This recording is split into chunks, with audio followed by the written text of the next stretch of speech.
श्यामल कोमलांगम सीता समारोपितवाम भागम पाणो सायक चारुचापम नमामि रामम रघुवंशनाथम नमामि रामम रघुवंशनाथम।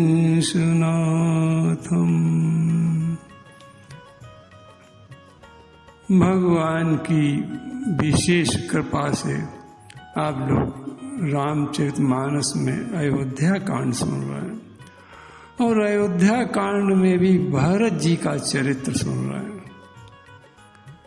भरत जी का चरित्र बहुत अनुपम चरित्र है। इस चरित्र की फलश्रुति ही बड़ी गजब की है। तो फलश्रुति इसकी क्या है कि भरत चरित करने तुलसी जे सादर सुनाई सिय राम पद प्रेम अवसि होई भव रस विरति। इतना सुंदर प्रसंग है भरत जी का। अगर भरत जी का चरित्र मन लगाकर सुना जाए तो संसार सागर से पार होने के लिए कोई अन्य प्रयास नहीं करना पड़ेंगे। तो ऐसे भरत जी का चरित्र आप लोग सुन रहे हैं। विगत दिवस में आप लोगों ने सुना कि सुनैना जी जब माता कौशल्या से मिलने के लिए गईं, अनेक वार्ता हुई, तो अंत में सुनैना जी ने कहा कि हे महारानी जी, यदि आपकी आज्ञा हो तो मैं अपनी बेटी को अपने डेरे में ले जाऊं। कौशल्या जी की आज्ञा पाकर सीता जी को अपने साथ ले आए। सारे लोग बड़े ही प्रसन्न हुए। चर्चाएं होती रहीं। शाम का समय होने को आया। माता सीता ने कहा अपनी माता सुनैना से कि माँ, यहाँ बसब रजनी भल नाही।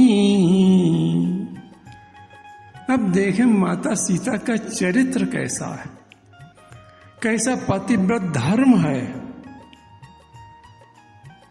कि वे अपनी माँ से जब इतने दिनों बाद मिले, लेकिन फिर भी वो रात्रि में वहां विश्राम नहीं करना चाहती हैं। माता सीता कहती हैं कि हे माँ, सुनैना जी से कहती हैं, हे माँ, यहाँ रात में रहना हमारे लिए अच्छा नहीं है। सुनैना जी ने पूछा, क्यों बेटी? सीता जी कहने लगी, माँ, हमारी सासें आई हुई हैं, रात्रि में हमें उनकी चरण सेवा करनी है, और फिर पतिव्रत धर्म हमारा ये कहता है कि हमारे पति आश्रम में अकेले रहें और हम यहाँ आपके पास सुखपूर्वक आनंद में रहें। ये पतिव्रत धर्म नहीं कहता है। यदि माँ मैं यहाँ रुक जाऊंगी तो हमारा पतिव्रत धर्म भंग हो जाएगा। इसलिए माँ, मैं यहाँ रात्रि में नहीं रुकूंगी। यहाँ बसब, सीता जी कह रही हैं अपनी माँ से कि यहाँ बसब रजनी भल नाई। माता सुनैना ने देखा कि जब सीता जी नहीं रुकेंगी तो उन्हें बार बार मिली भेंट सिय विदा कीन सन्मानी। महाराज जनक और सुनैना जी सीता जी को बार बार हृदय से लगाते हैं, बार बार हृदय से लगाते हैं। जनक जी बड़े प्रसन्न हैं, यद्यप सीता जी के जाने का दुख तो है, लेकिन बड़े उनके सीता जी के चरित्र को देखकर बड़े प्रसन्न हैं कि इस बेटी ने हमारे कुल को और रघुकुल को दोनों को पवित्र कर दिया। तो बार बार मिली भेंट सिए, बार बार सीता जी को हृदय से लगाते हैं दोनों लोग। और विदा कीन सन्मान, और अपनी बेटी को विदा कर रहे हैं। भारतीय संस्कृति कहती है, हमारी भारतीय परंपरा में जब बेटियां विदा की जाती तो उनको कुछ ना कुछ दिया जाता है, खाली हाथ नहीं भेजा जाता है। सीता जी वानप्रस्थ अवस्था में है, सीता जी तपस्वी वेश में है और उनके पति भी वनवास में है, तो इसलिए द्रव्य आदि तो कुछ सीता जी ले नहीं सकती हैं और बेटी को खाली हाथ भेजना भी नहीं चाहते हैं। तो आप देखें तुलसीदास जी ने कितना अच्छा शब्द देकर और भेंट जनक जी से और सुनैना जी से दिलवाई है कि बार बार मिली भेंट सिय विदा कीन। क्या दिया विदा करते समय का सन्मान, सम्मान की भेंट तुलसीदास जी दिलवा रहे हैं जनक जी से और सुनैना जी से अपनी बेटी सीता को। ये खाली यहाँ सीता जी नहीं जा रही हैं, सम्मान की भेंट लेकर जा रही हैं, क्योंकि बेटी खाली हाथ नहीं जाती है। तो बार बार मिल भेंट सिए विदा कीन सन्मान, सीता जी को विदा कर दिया। और महारानी सुनैना ने देखा कि महाराज जनक बहुत प्रसन्न दिखाई पड़ रहे हैं, तो उन्होंने अवसर पाकर भरत के प्रेम की चर्चा की।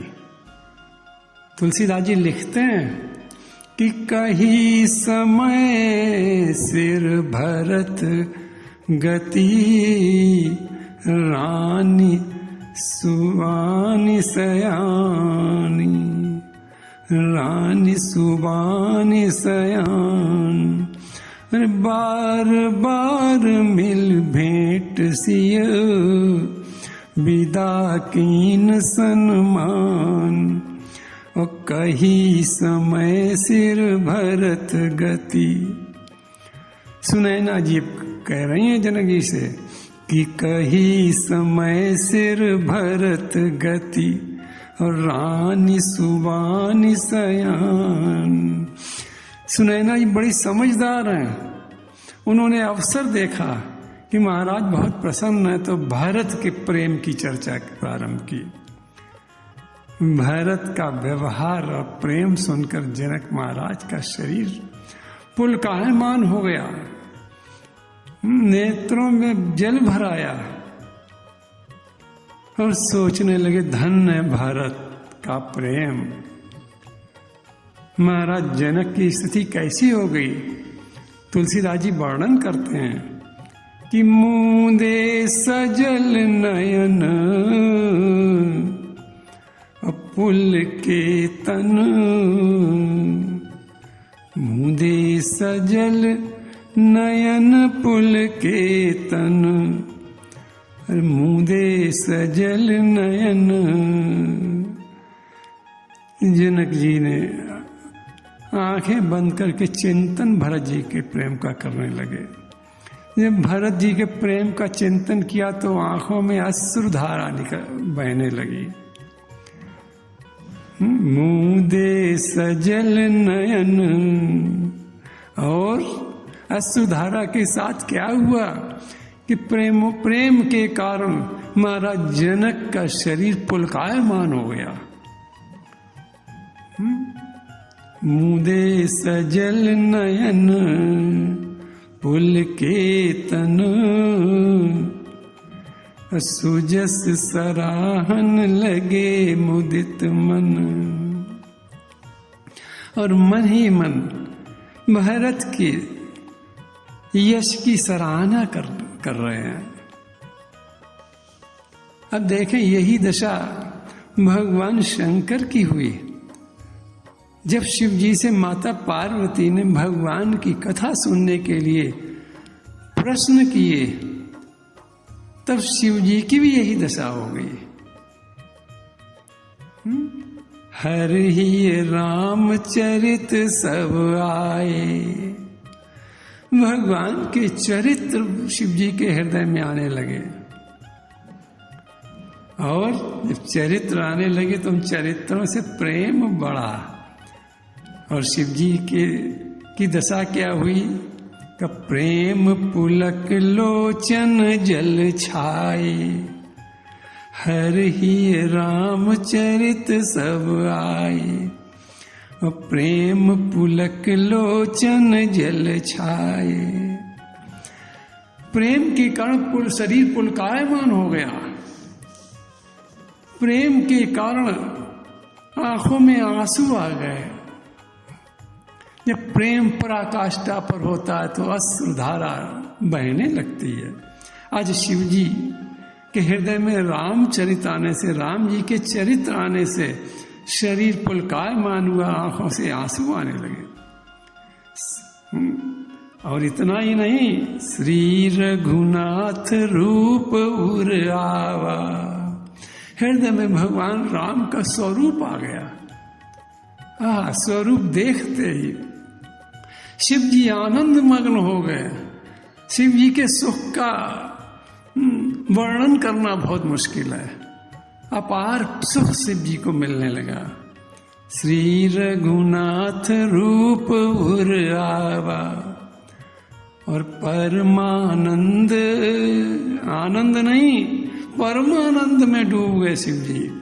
अमित सुख पावा, परमानंद अमित सुख पावा। इसी प्रकार भक्त शिरोमणि भरत का व्यवहार, भरत का अपने भाई राम जी से प्रेम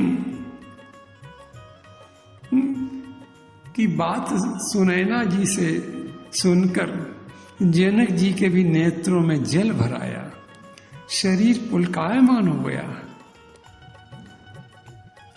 तभी सुनैना जी कहने लगी, महाराज अब मुझे भी तो भरत के बारे में कुछ बताएं। भरत क्या है, भरत का चरित्र कैसा है? आप तो आनंदित हो रहे हैं और हम उस आनंद से अभी बहुत दूर हूं, इसलिए मुझे भी तो उस आनंद की बात बताएं, मुझे भी तो आनंद का वर्णन करें। तब जनक जी कहने लगे, हे देवी सुनैना, सावधान सुन सुमुख सुलोचन। हे सुनैना जी, सावधान हो जाओ। देखो, जब कोई गूढ़ रहस्य वाली बात कही जाती है, अपार प्रेम की चर्चा की जाती है, तो वक्ता श्रोता को सावधान कर देता है। सावधान का अर्थ है कि मन को एकाग्र कर लें। आप लोग भी अपने मन को सावधान कर लें, अपने मन को इधर उधर संसार से हटाकर भरत कथा की ओर, भरत जी की ओर ले चलें। तो जनक जी क्या कह रहे हैं कि सावधान सुन सुमुख सुलोचन।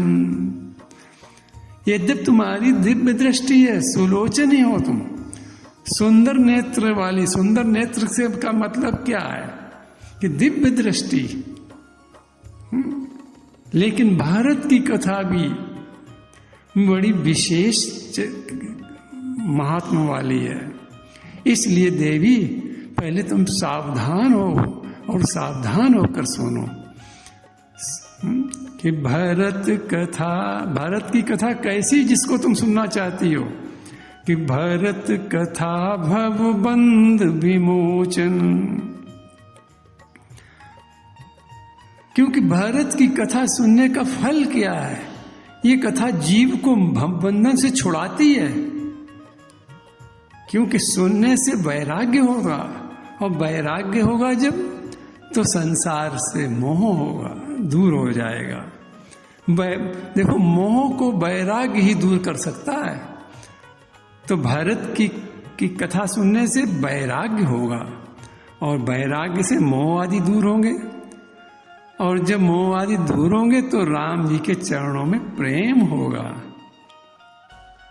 इसीलिए इस कथा की फलश्रुति भी यही है कि भरत चरित करने तुलसी जे सादर सुनई। तुलसी बाबा कहते हैं भारत की कथा सादर, सम्मान पूर्वक, मन लगाकर, चित्त की एकाग्रता से सुनो। अगर ऐसे सुनी तो उस भरत चरित सुनने का फल क्या मिलेगा? तो तुलसी बाबा फल बताते हैं भरत चरित सुनने का कि सीय राम पद प्रेम अवसी। अब देखें, किसी कांड में की फलश्रुति में अवश्य नहीं लिखा है, लेकिन भारत यानी अयोध्या कांड में की फलश्रुति में अवश्य शब्द लिखा है, सीय राम पद प्रेम अवश्य होई भव रस विरति। यानी सीताराम जी के चरणों में अवश्य प्रेम होगा।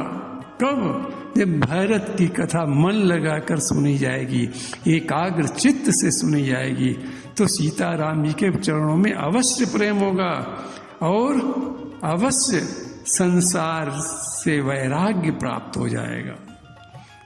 ये भारत की कथा की फलश्रुति है। तो इसलिए जनक जी कहते हैं, देवी सुनाए ना कि सावधान सुन सुमुख सुलोचन। सुनैना जी, तुम महारानी जी, तुमने भारत की कथा पूछी है, तो इसलिए भारत की कथा सुनने से पहले तुम सावधान हो जाओ, मन को एकाग्र कर लो। सावधान सुन सुमुख सुलोचन भरत कथा भवबंध विमोचन। भरत की कथा भवबंध से छुड़ाने वाली है। और भरत चरित्र कहने की हमारे अंदर साहस नहीं है। सुनैना जी ने पूछा कि क्या कह रहे हैं आप पूरा भरत का चरित्र कहने की सामर्थ्य नहीं रखते हैं? जनक जी बोले, हाँ देवी, भरत का चरित्र पूरा कहने की हमारे अंदर सामर्थ्य नहीं है। जनक जी कहते हैं कि धर्मराज नए ब्रह्म विचारू, और यहाँ जथा मत मोर प्रचारू। अगर धर्म की बात हो, धर्म पर बोलना हो, तो हम अनेक दिन तक, कई दिन तक धर्म की चर्चा कर सकते हैं। राजनीति पर चर्चा करनी हो तो राजनीति में हम बहुत निपुण हैं, और ब्रह्म विचार पर भी यदि चर्चा करनी हो, जो बहुत कठिन विषय है, उस पर भी मेरा पूरा अधिकार है। लेकिन महारानी जी, मेरी ऐसी बुद्धि जो धर्म पर बोल सकती है, राजनीति पर बोल सकती है, ब्रह्म विचार का वर्णन कर सकती है, सोमति मोर भरत महिमाही, और कही का छल छुअत न छाई। हमारी ऐसी बुद्धि जो धर्म की चर्चा कर सकती है, राजनीति की चर्चा कर सकती है, ब्रह्म विचार पर बोल सकती है, लेकिन भारत की महिमा पर नहीं बोल सकती है। भारत की महिमा कहने में हम असमर्थ हैं, और कहना ही नहीं, कहने में ही नहीं असमर्थ हैं। अरे हम छल से भी अगर भारत की महिमा की परछाई को भी छूना चाहें तो छू नहीं सकते हैं। भारत की महिमा की परछाई को छू नहीं सकते हैं। ऐसी भारत की कथा है, ऐसी भारत का चरित्र है। इसलिए मैं पूरा भारत का चरित्र कहने में देवी से असमर्थ हूं, और हम ही असमर्थ नहीं हैं। सुनैना जी पूछा क्या और कोई भी असमर्थ है? कहा जो गुरुदेव वशिष्ठ हैं, जो रघुकुल के पुरोहित हैं, जो त्रिकालदर्शी हैं, वो भी भारत की महिमा कहने में असमर्थ हैं, भारत की महिमा को पूर्ण रूप से नहीं जानते हैं। भरत महामहिमा जल राशि, वशिष्ठ जी कह रहे हैं कि भारत की महिमा कैसी है कि अपार तथा समुद्र के समान है। और वशिष्ठ जी की मति कैसी होगी भारत की महिमा के सामने? कमुनि मत ठाड़ तीर अवलासी। जिस प्रकार एक अबला स्त्री जो कुछ कहने में असमर्थ होती है, कुछ करने में असमर्थ होती है, लाचार होती है बिल्कुल, ऐसे ही भारत की महिमा के सामने, भारत की महिमा रूपी समुद्र के सामने वशिष्ठ जी की मति अबला स्त्री के समान असहाय सी हो गई है। वो असहाय अपने को मान रहे हैं भारत की चर्चा करने में। देखो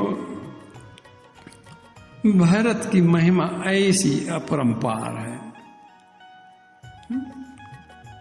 और वशिष्ठ ही नहीं, तुलसीदास जी तो कहते हैं कि भारत की महिमा कहने में 9 लोग जो बहुत श्रेष्ठतम श्रेणी के हैं, उच्चतम पद पर बैठे हुए हैं, वो भी असमर्थ हैं।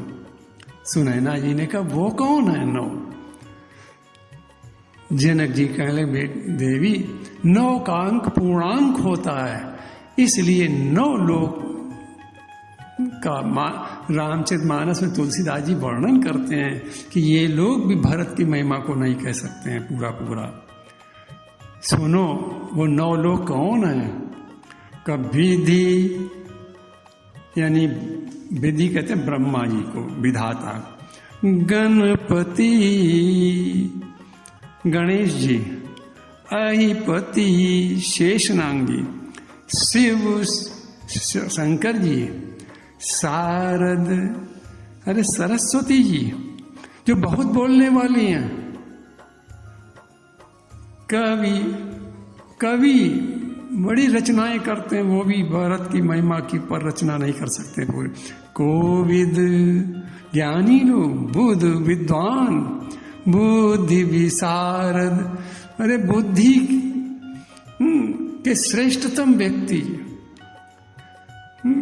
बुद्धि विचारक, जो विचारक लोग हैं वो, तो इस प्रकार 9 लोग ये हुए।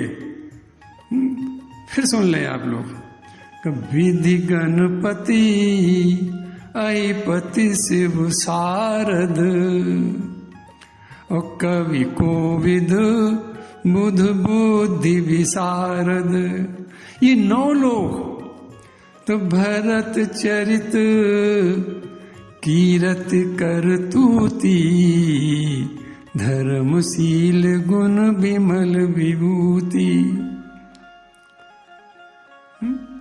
समुझत सुनत सुखद सब काऊ, सुचि सुर सरि रुचि निदर सुधाऊ।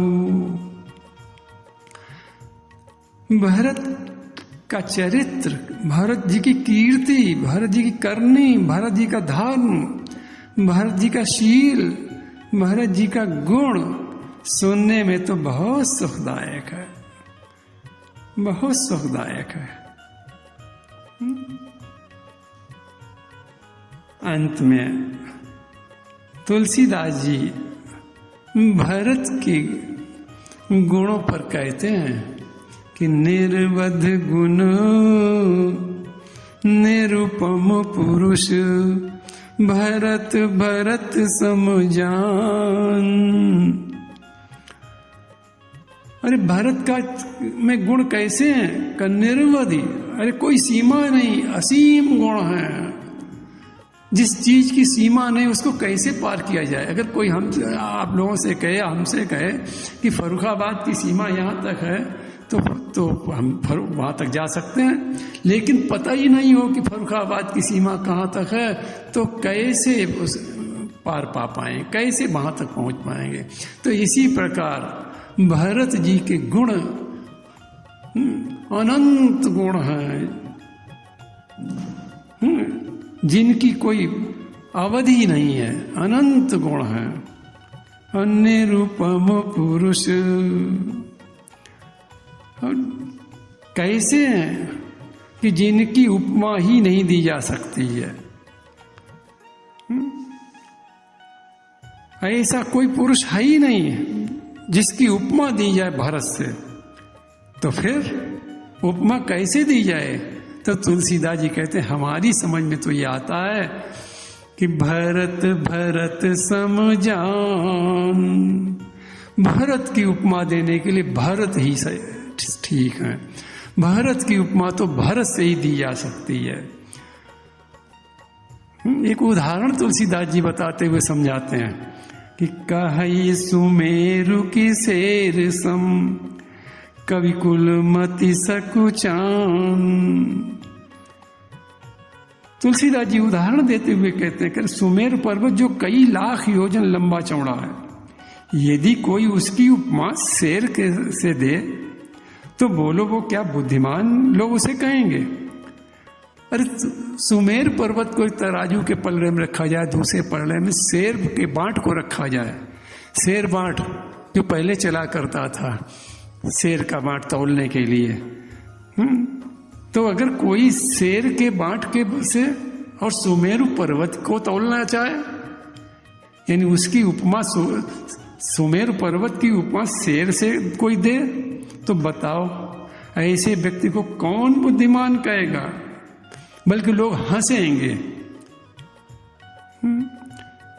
वैसे ही इसी प्रकार भरत की कोई उपमा दे ही नहीं सकता है, और यदि भरत की कोई उपमा देता है तो बहुत तुच्छ प्राणी गिना जाएगा, क्योंकि भरत की उपमा के लिए कुछ कोई है ही नहीं। भरत भरत सम जान निर्वध गुण निरुपम पुरुष भरत भरत सम जान। और कहि सुमेरु की शेर सम कवि कुल मति सकुचान। अरे कवियों की मति सकुचा गई कि हम उपमा कहाँ से लाएं? तो इसलिए हे रानी भरत अमित महिमा सुनु रानी। जनक जी कहते हैं सुनैना जी महारानी सुनो, भरत की महिमा अपरंपार है, और जानहि राम न सकहि बखानी। राम जी अंतर्यामी हैं, इसलिए वो सब जानते हैं। राम जी परमात्मा ईश्वर हैं, इसलिए वो सब जानते तो हैं, पर अमित महिमा होने के कारण वे उसकी भरत जी की महिमा का वर्णन कर नहीं सकते हैं। कि भरत अमित महिमा सुनु रानी। बताओ, जब राम जी भरत की महिमा को कहने में असमर्थ अपने को पाते हैं, जानते तो हैं लेकिन मुख से वर्णन करने में असमर्थ पाते हैं, तो बताओ जीव कैसे भरत की महिमा का वर्णन कर सकता है? इसलिए जनक जी कहते हैं महारानी सुनैना जी कि भरत अमित महिमा सुनु रानी, जानहि राम न सकहि बखानी। भरत कैसे हैं? भरत अवध स्नेह ममता की, भरत स्नेह, भरत अवध स्नेह ममता की, भरत अवध स्नेह ममता की। और राम जी, यद्यपि राम सीम समता की, रामचंद्र जी समता की सीमा है, और भरत जी स्नेह और ममता की सीमा है। कितना सुंदर वर्णन कर रहे हैं जनक जी कि भरत जी क्या है। भरत जी का प्रेम और ममत्व राम जी में बहुत अधिक है, बहुत अधिक है। तो भरत जी स्नेह और ममता की सीमा है, और राम जी की समता की सीमा है। समता का भाव ये कि जो जैसे राम जी को भजता है, राम जी उसे वैसे ही भजते हैं। संत लोग एक बात कहा करते हैं भगवान राम की विषय में कि जो आवे तू एक पग, यानी जब कोई जीव, जब कोई भक्त, जब कोई मनुष्य भगवान राम की ओर एक पग चलता है तो वो दौड़ कर उससे मिलने का प्रयास करते हैं। जो तू आवे एक पग तो मैं आवो 60। रामचंद्र जी कहते हैं यदि हमारे पास जीव आता है, चलता हमसे मिलने के लिए, मन में सोचता हमसे मिलने के लिए, तो मैं उससे पहले 60 कदम आगे चलकर उसकी प्रतीक्षा करता हूँ कि कब वो आए, कब हमसे मिले। और यदि हमारे से मिलने के लिए चलने की कभी सोचते ही नहीं है, जो तू कर्रो काठ सो। राम जी कहते हैं यदि तुम काठ के समान हो जाओ, पड़े रहो, तो मैं लोहे की लाट, हम तुमसे ज्यादा कड़े हो जाएंगे, लोहे के लट्ठे के समान पड़े रहेंगे, हम नहीं तुम्हारे विषय में सोचेंगे। जो तू आवे एक पग तो मैं आवो 60। तो राम जी कहते हैं कि जो जैसे मुझे भजता है मैं वैसे ही उसकी याद करता हूँ। यही वास्तविक राम जी की समता है, यही राम जी का समभाव है। परंतु भरत जी तो रघुनाथ जी से इतना स्नेह और करते हैं, इतनी ममता है कि बहुत उसका पार कहना मुश्किल, उसका वर्णन करना मुश्किल है। तो भरत जी की रघुनाथ जी से स्नेह और ममता की अवधि है। इसलिए रानी सुनो, भरत जी स्वार्थ, परमार्थ और जितने भी सुख हैं उन्हें जागृत क्या स्वप्न में भी नहीं कभी देखते हैं। भरत का स्वभाव, भरत की रहनी, भरत की करनी, जनक जी सुनैना जी को बताते हुए कहते हैं कि परमारथ स्वार्थ सुख सारे, भरत न सपने मनहु निहारे। साधन सिद्धि राम पगनेहु, मोहि लखि भरत, मोहि लखि परत, भरत मतेहु। हे रानी, भरत जी स्वार्थ, परमार्थ और सुख आज की ओर तो सपने में भी ध्यान नहीं देते हैं, और उनका साधन और उन साधनों की सिद्धि, जो सब कुछ राम जी के चरणों में ही प्रीति होना है। राम जी के चरणों में प्रीत होना साधन भी है, और राम जी के चरणों में प्रेम होना सिद्धि भी है। वो साधन भी यही अपनाते हैं और सिद्धि में भी यही चाहते हैं कि हमें राम जी के चरणों की प्रीत मिले। तो ऐसी भक्ति रखते हुए हे रानी, भरत जी कभी राम जी की आज्ञा का उल्लंघन नहीं करेंगे, कभी उल्लंघन नहीं करेंगे।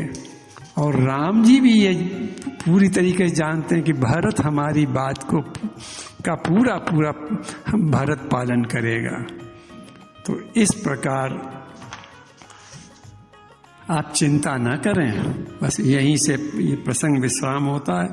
प्रभु के चरणन में सदा पुण्य पुण्य करूं प्रणाम, यही कहूँ भूलूं नहीं मेरे